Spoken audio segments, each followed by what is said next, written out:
So in the lower elementary this year, for our year of community service, I'm excited to say we are planning lots of different activities both in the school for community service opportunities for the children and externally as well, working with some local organizations to send the children on going outs, which are our child-led field trips to different organizations that are doing pet rescue and food bank programs in the area.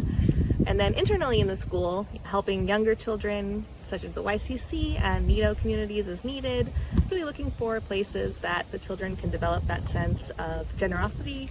really understanding that satisfaction that comes from helping others, and that sense of responsibility to the community that you're a part of. Also being on the receiving end of that when the upper elementaries or the intermediate programs are coming and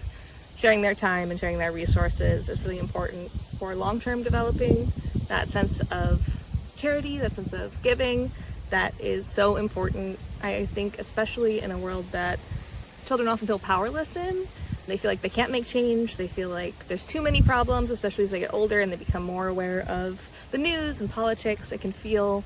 overwhelming. So starting that act of giving on a small scale, on a local scale, is really important, I think, for both building a better community, building a better society, and also for the children's mental well-being and making Butler a happy and beautiful place.